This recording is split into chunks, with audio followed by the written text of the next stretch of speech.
안녕하십니까. 신의균의 국방TV 1일 안보 브리핑입니다. 오늘도 역시 우리 대한민국을 둘러싼 중요한 안보 이슈들 간추려서 브리핑 해드리겠는데요. 자, 지금 전 지구적으로 중국에 대한 관계단절, 손절 소식들이 이어져 나오고 있는데, 유럽에서도 아프리카에서도 저는 굉장히 잘 되고 있는 일이다라고 생각이 되고, 정말 미국이 북한을 진짜로 공격하려고 했었다 라는 뉴스들이 지금 계속 나오고 있죠. 관련한 소식들 알려드리겠습니다. 첫 번째 소식입니다. 최근 화웨이 스파이 사건 등을 겪었던 주요 선진국들이 하나둘씩 중국과 관계를 끊고 있는 모양새입니다. 트럼프 대통령의 차이나 디커플링 정책에 맞물려 중국과 연을 끊는 나라들이 더 늘어날 전망입니다.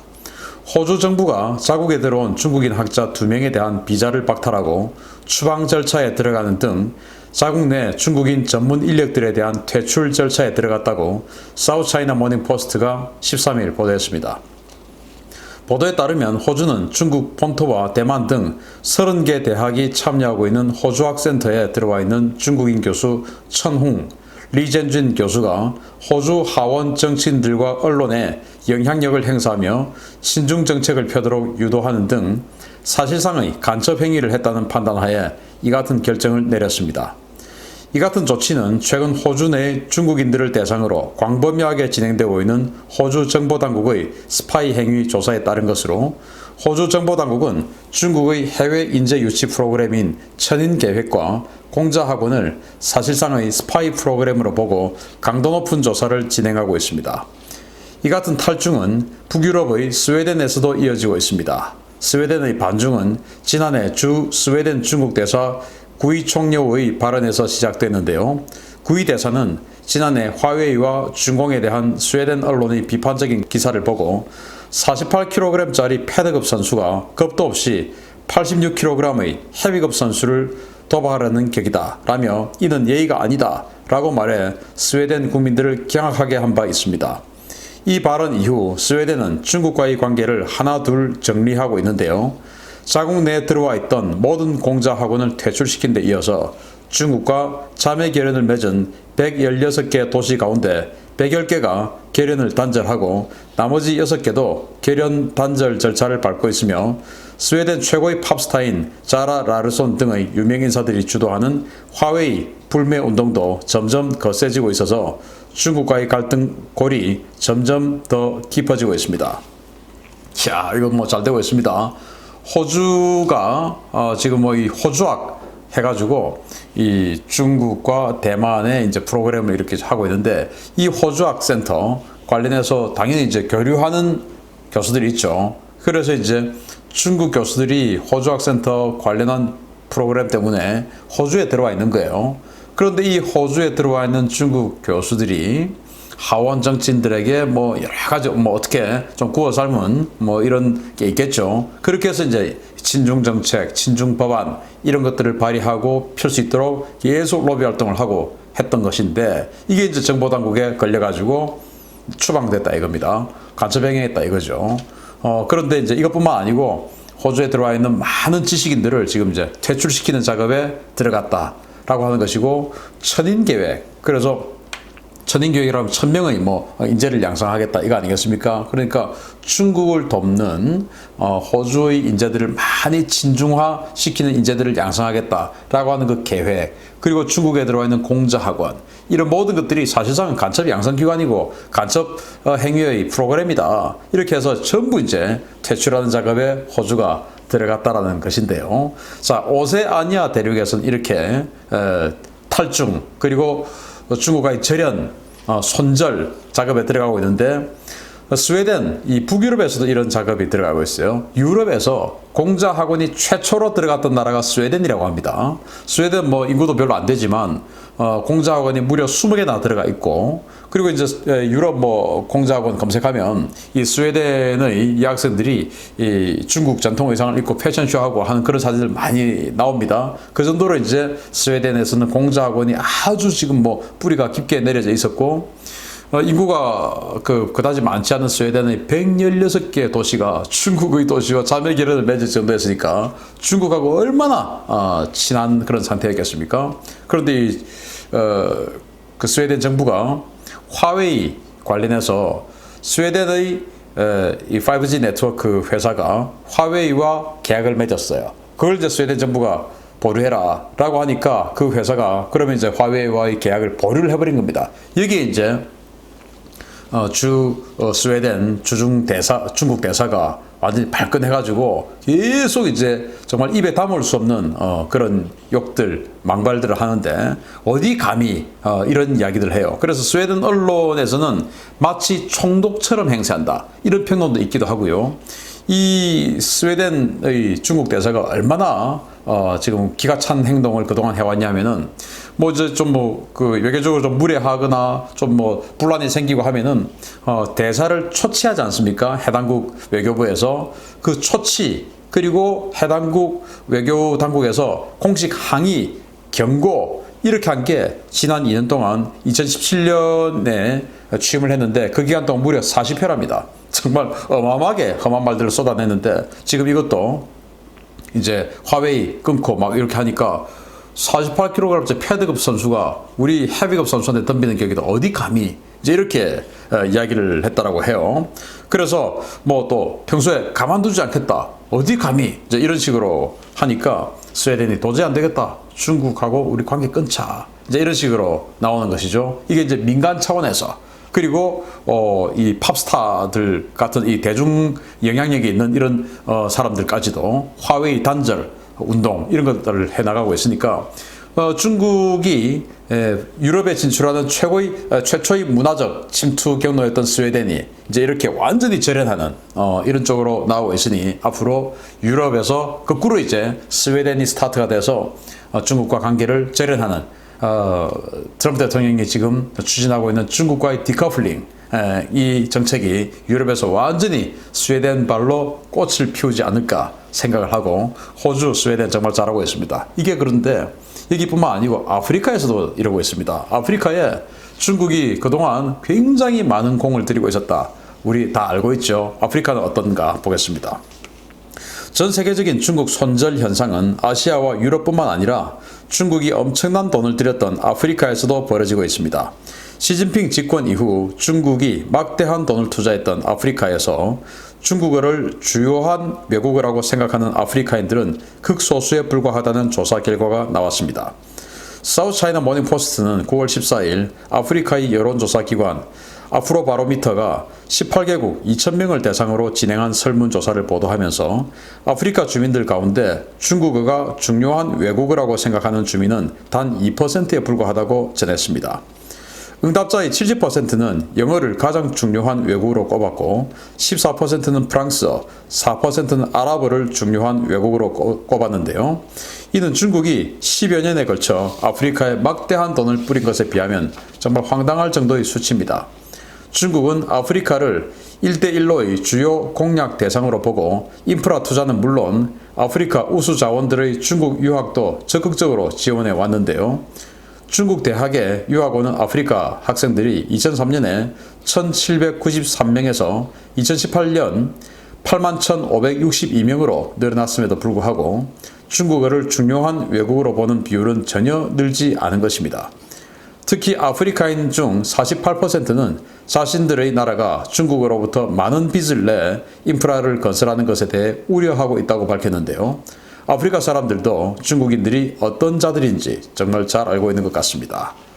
아프리카인들이 이렇게 중국의 시커먼 속내에 대해서 잘 이해하고 있는 이 상황 정말 잘 되고 있죠.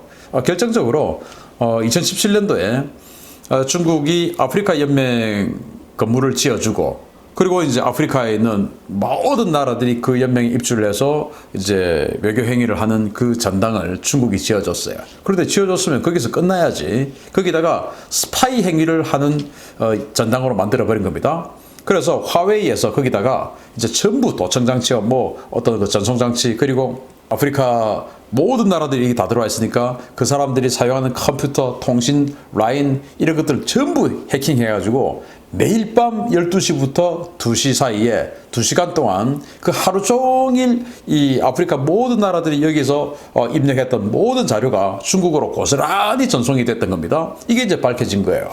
정말 나쁜 짓을 한 거죠. 이게 화웨이가 했던 일입니다. 그러니까 화웨이는 스파이다 하고 전 세계에서 화웨이는 독이다 라고 하는 것이니까 우리 한국의 모 통신회사 그 통신회사를 통해서 전화하는 내용들 주고받는 데이터들 이거 안전하지 못한 겁니다. 왜? 화웨이가 그동안 그래 왔으니까.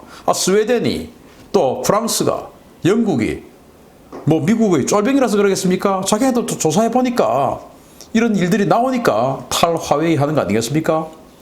그래서 이런 그 화웨이가 이 아프리카의 모든 외교 행위를 수년 동안 해킹해 왔던 것이 걸린 거 이런 것들 그리고 나중에 알고 보니까 뭐 인프라 투자한다고 해서 처음에는 잘 모르고는 그냥 중국이 자기네들 돈이 많으니까 우리나라에 이런 사회 간접 자본을 깔아주구나. 공항도 만들어주고 항구도 만들어주고 도로도 깔아주고 야 중국 정말 좋은 나라였구나라고 생각했는데 알고 보니까 어마어마한 고리였고 거기에 들어가는 건설회사들 전부 중국 회사들이 다 왔고 결국 여기에서 마진 엄청나게 챙겨가는데 그 마진 포함해서 전부 아프리카 국가들이 다 차관으로 아주 고리로도 갚아야 되는데 결국은 갚지 못하면 어떻게 되냐. 항구의 운영권, 공항의 운영권 이런 것들을 수십 년간 그냥 조차해버리고 이제 이런 것들을 해나가니까 아프리카인들이 알게 된 거죠. 얘들은 우리를 도와주러 온 자들이 아니고 우리의 피를 빨아먹을 온 놈들이구나 아는 것이죠. 정말 뭐 잘 되고 있습니다. 디커플링 우리도 심각하게 고민해야 됩니다. 세 번째 소식인데요. 지난 2017년 9월에 북방 한계선을 넘어 북한 가까이 접근했던 미국의 B-1B 스트라이크 패키지가 사실은 북한 영공에 진입했으며 모의 공습까지 시뮬레이션 했다는 주장이 제기됐습니다. 최근 도널드 트럼프 미국 대통령에 대한 폭로 서적 경로로 연일 화제인 밥 우드워드 기자가 회고록에서 2017년 9월 23일 동해에 진입했던 B-1B 폭격기가 북한 영공 직전 또는 영공에 들어갔다고 주장했습니다. 우드워드 기자는 B-1B 폭격기와 전투기 등 28대가 모의 공습을 위해 북한 영공 직전에 멈추었거나 혹은 북한 안으로 더 들어갔다면서 이것은 미국이 북한에게 한 가장 도발적인 행위였지만 대중에게는 단 한 번도 공개되지 않았다라고 주장했습니다. 당시 미국은 B-1B 폭격기 2대, F-15C 전투기 6대를 중심으로 편성된 공격편대에 MC-130J 특수전기 2대, EA-18G 그라울러 전자전기 2대, MH-53 헬기, KC-135R 공중급유기 등 28대로 편성된 대규모 스트라이크 패키지를 구성해서 심포와 풍계리 일대까지 접근한 것으로 알려졌습니다. 우드워드 기자는 당시 트럼프 대통령은 북한의 항구를 폭격하려 했었고 매티스 장관 역시 이를 고민했으며 트럼프 대통령은 매티스 장관에게 북한이 ICBM을 시험 발사할 경우에 이를 격추하라고 교전권을 부여했었다. 라고 폭로했습니다. 이 같은 폭로는 제가 2017년부터 일관되게 주장해왔던 미군의 군사 동향과 북폭 가능성이 실제로 일어나기 직전까지 갔었다는 것을 보여주는 것인데요. 저는 앞으로도 미군의 군사 동향과 한반도 주변 정세 변화에 대한 빠르고 정확한 정보를 전해드릴 수 있도록 노력하겠습니다. 2017년 화염과 분노 시절이죠. 이때 대규모 스트라이크 패키지가 북으로 들어갔는데 북한이 몰랐어요. 그래서 이제 태평양 사령부에서 우리 이런 거 어제 훈련했다라고 보도를 해주었고 그래서 제가 이제 당시는 유튜브를 안 할 때였고 채널A에서 이거 지금 북한이 미국이 완전히 이 스트라이크 패키지를 구성을 해서 들어간 거다. 왜냐? 여기 보면 B-1B 2대 그리고 그 B-1B를 공대공으로 엄호하는 이 공대공 부분에서 엄호하는 F-15C 여기는 완벽한 제공 전투기이기 때문에 F-15C 6대 이 6대가 각각 B-1B를 세대씩 해서 호위를 해주고 그리고는 이제 이 B-1B가 들어서 폭격하고 그런데 혹시 격추가 되어서 불의의 사고로 인해서 조종사들이 적지에 추락을 했을 때 그러면 그 조종사를 구출해 들어갈 수 있는 MC-130J 특수전기 조종사 구출용이에요. 그리고 이제 조종사를 실제로 딱 들어가서 이제 MC-130J에서 특수부대가 낙하산을 타고 조종사를 구출하면 그 조종사를 또 태워야 되니까 그러면 이제 바로 MC 슈퍼스텔리온 헬기가 쫙 들어가서 태워오는 자, 그러면서 전부 이제 공중급유기 해주고, 이런 패키지까지. 그리고 이제 들어갈 때, 이 B-1B 한 대당, EA-18G 그라울러 전자전기 한 대가 갖다 붙어서 같이 이제 재밍 해주고 들어가는, 이제 이런 스트라이크 패키지다라고 제가 이제 당시 해설을 했었고, 그랬을 때 아유 뭐 정말 뭐 말이 되냐 이제 이렇게 했는데 정말 실제로 영공까지 들어갔다 이겁니다. 그러니까 북한 해안에서 20km 안까지 들어갔다 이겁니다. 그런데 북한이 몰랐다 이거예요. 그러니까 지금도 미국은 마음만 먹으면은 오늘 밤에라도 북한 때릴 수 있는 겁니다.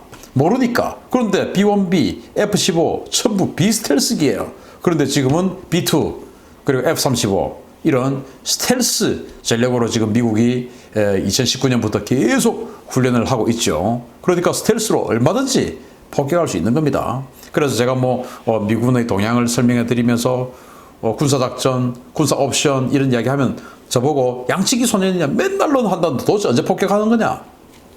폭격은요 종이 한 장 차이입니다. 언제든지 마음먹으면 그래 지금 해 라고 할 수 있을 정도로 군대는 항상 준비를 해놓는 게 군대의 임무고, 그러나 지도자는 정치적으로 판단하는 거예요. 그래 지금 때렸을 때 어떻게 될 것인가.